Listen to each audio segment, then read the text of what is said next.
Hello students. In this video, let us learn about laboratory experiment that is write a Java program that simulates a traffic light. The program lets the user select one of the three lights, red, yellow, or green, with radio buttons. On selecting radio button, an appropriate message with stop or ready or go should appear above the button in selected color. Initially, there is no message shown. That means upon creating that frame, there is no message shown in that frame. But when you have the components of red and yellow and green color radio buttons, so upon clicking one radio button, the appropriate message stop or ready or go should be displayed above that button.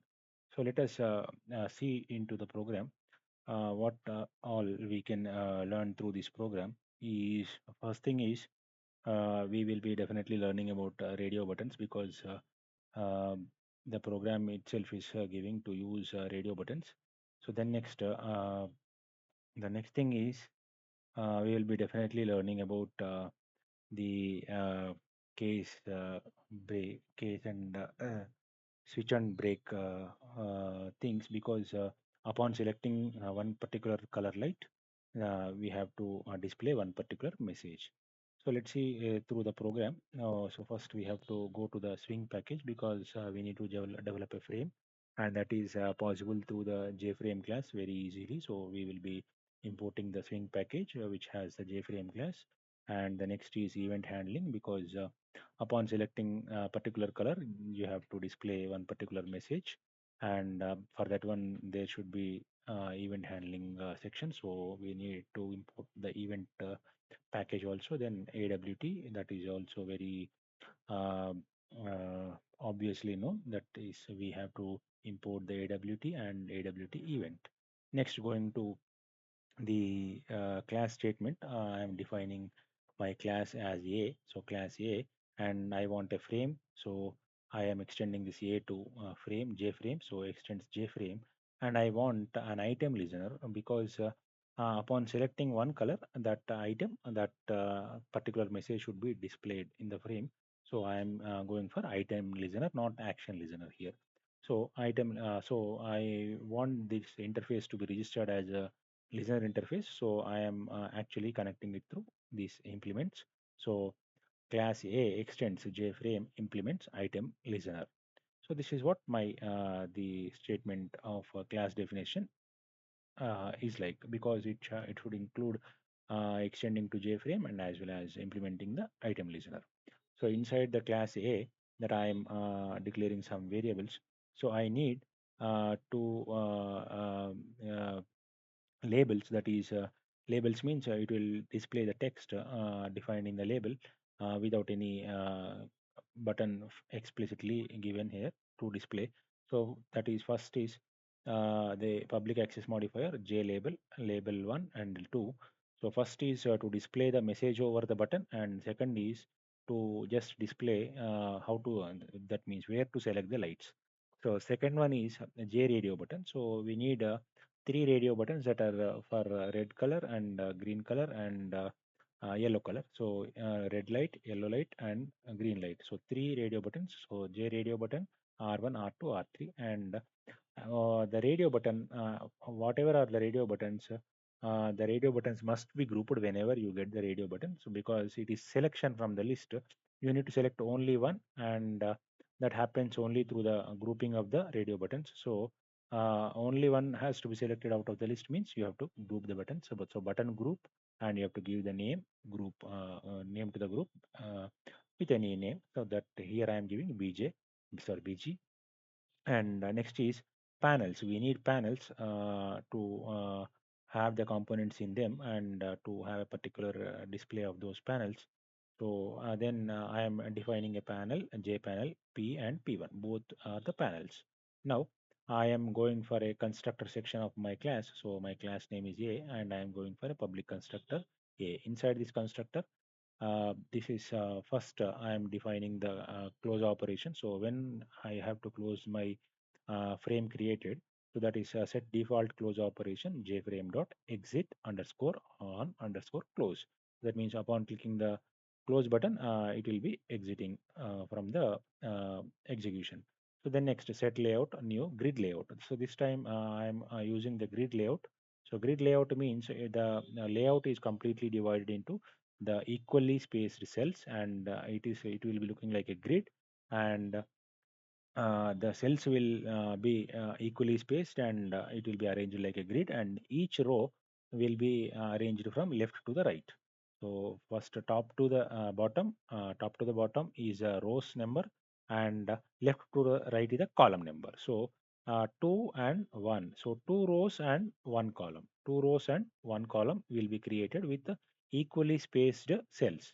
So two rows and one column will be created with equally spaced cells, means because I am selecting only one column, so there is no cell size.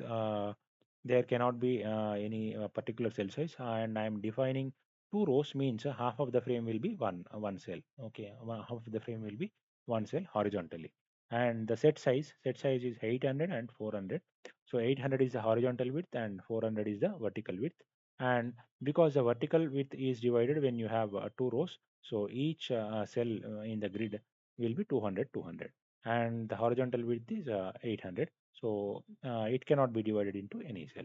Now, because I need two panels, first is to display the message over the button, and second is to display the buttons themselves. So first is a P in new J panel. This is using a flow layout, new flow layout. Flow layout is means it will be arranging top to bottom and left to right, but there is no fixed size. The size varies on the definition of the cell from using our labels or buttons or whatever it is. So then next, I'm going for another panel. P1 is equal to new panel, new. This is also using flow layout.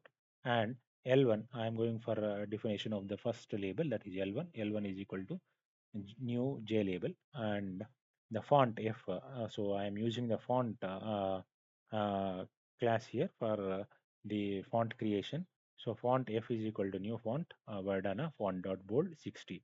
So this is going to be having the font size 60 and the bold font, and the font style is Verdana. Okay, so then next, L1 dot set font F. So this is a set font method, and F is the font object created already. So L1 dot set font F means this will set the font to these details. So all these details will be now set as a font style of the L1 label. And the next, P dot add L1. P dot add L1 means so I am adding this L1 label to the panel P. I am adding this L1 label to the panel P.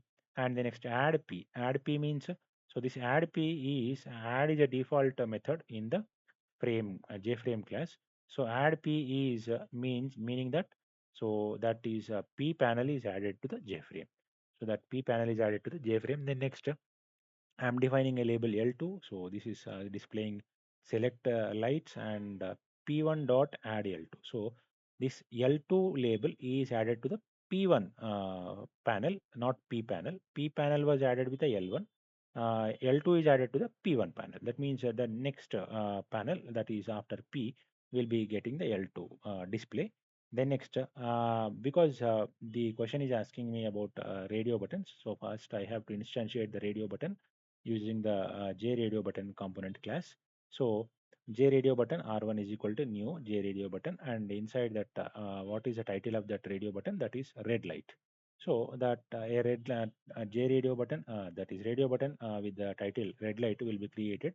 First, what is a radio button? Radio button is selection list kind of buttons. That means, for example, you are using a merchandise website. You are buying a product.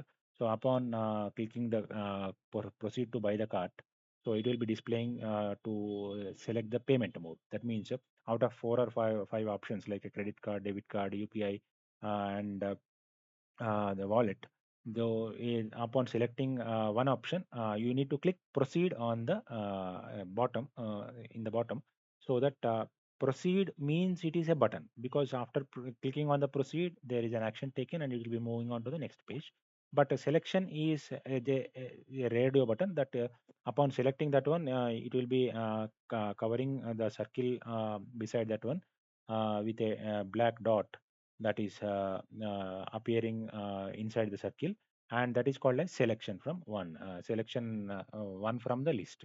So the radio button means we can take the help of the output also to see how a radio button is going to be. So this is a kind of radio button. That means out of a selection list, you have to click on one thing that is going to be selected. So this is called a radio button. So upon giving these details, JRadioButton R1 new JRadioButton red light. The button is created.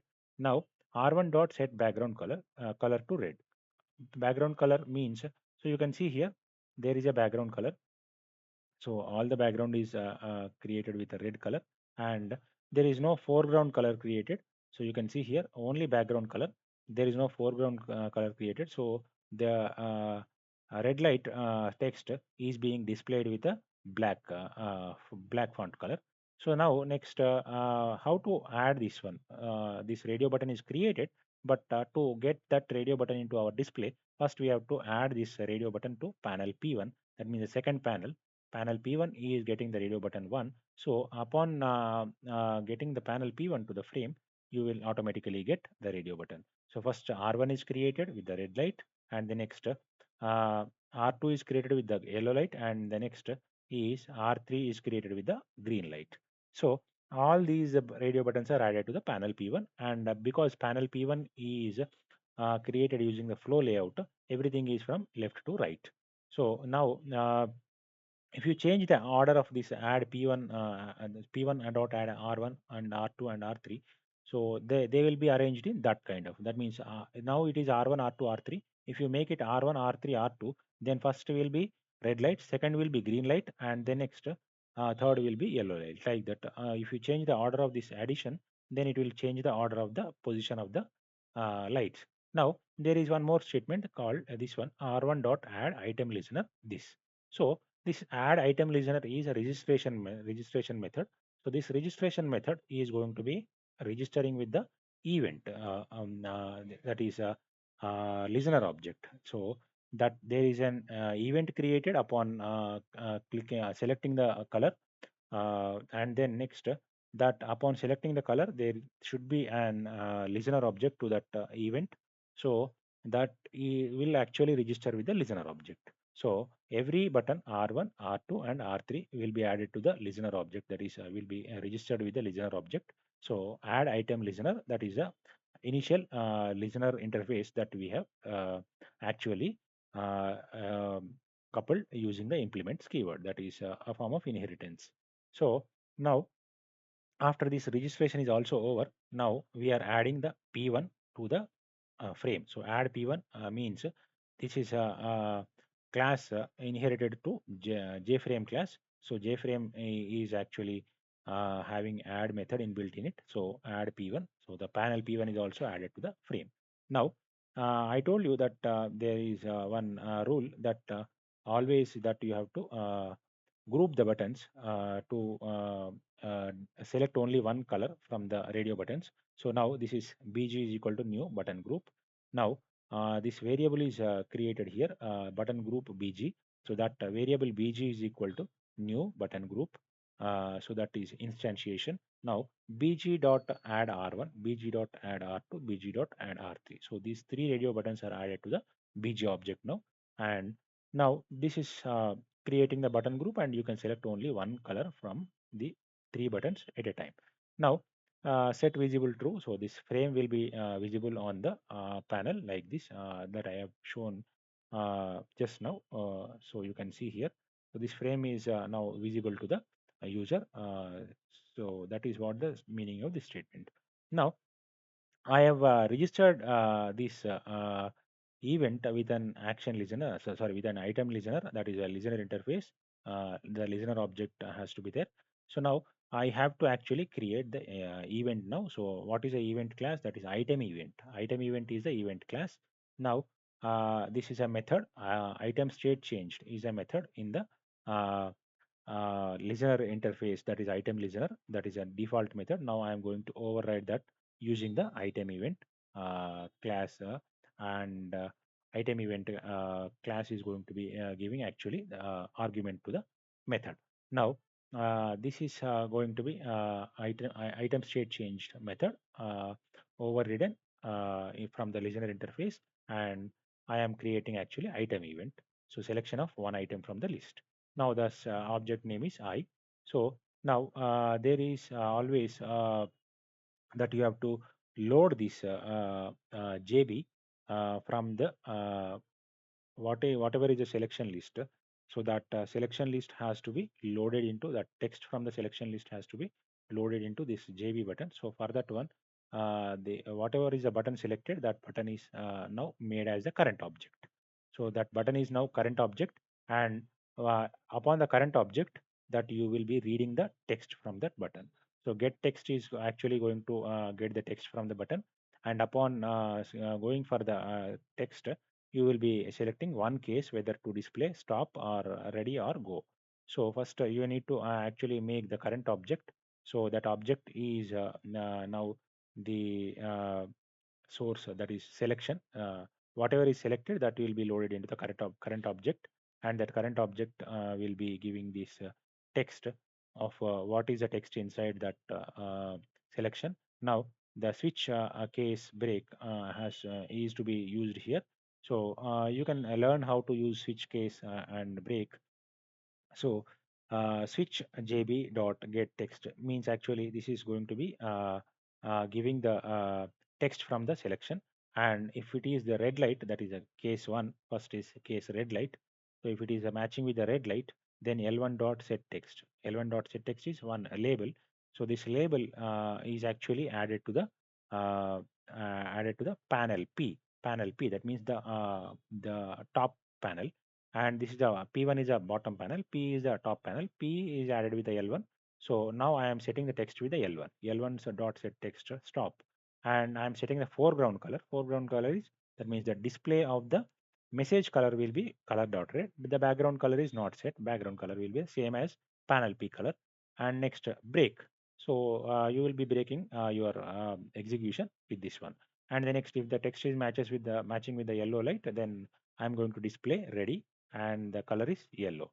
And the next, if the text is matching with the green light, then I will be displaying go, and the color is green. Break. Everything is closed, and this switch block is also closed. And the next, you are closing your uh, uh, item state changed method, and the next you will be closing your constructor.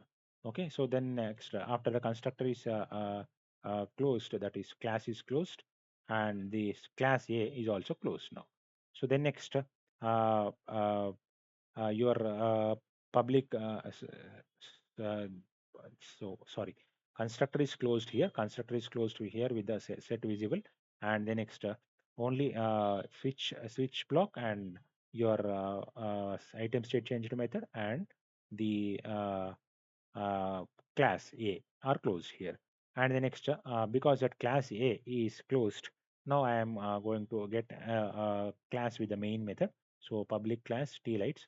Tlights is my class name for the program. Also, I will be using this tlights. So you can see here tlights.java, and public static void main, that is a main method. Okay, the string args are parameters or arguments. Then next, I am instantiating here a is equal to new a, because it's the constructor. The constructor is automatically called, and if you call the constructor automatically, then everything is going to be directly executed, because the constructor is automatically calling this method. Everything is going to be executed without any explicit calling of the methods. So now let us see the output, and let us analyze the output. What is actually the output is. So initially the question says that the initial display should be no message. So no message is displayed here. A panel of 800 by 800 horizontal, 400 is created, and there are two panels, that means upper side panel and lower side panel, because I am using the grid layout. Grid layout is actually giving me 2 by 1, so two rows and one column, and there is no columns that you can look at here, but there is one empty space. Although you are not able to visit the panel sizes or cells, so you can observe one space is actually left here, and one space is actually given, and you can observe the half space it is. So now the panel P is having the L1 label, and panel P1 is actually having select lights, and the next three radio buttons are added. So that is what we have discussed in the program, and three radio buttons are added here with the selected background color and the selected text. All the texts are in black in color because I am not setting any color for the foreground color. So the display is black in color, but the background colors are set, so red, yellow, and green. Now, upon I have to select one button. So first is red light is selected. So upon selecting this one, so the case is matching with the red light. So it is displaying the stop in a red color. This is a foreground color, and the background color is not changed. It is same as a panel color. And the next, if I select the yellow light, then it will be displaying ready. So that is yellow color. And if I click on green light, then it will be displaying about go. That is with a green color. So upon closing this one, then it will be exiting.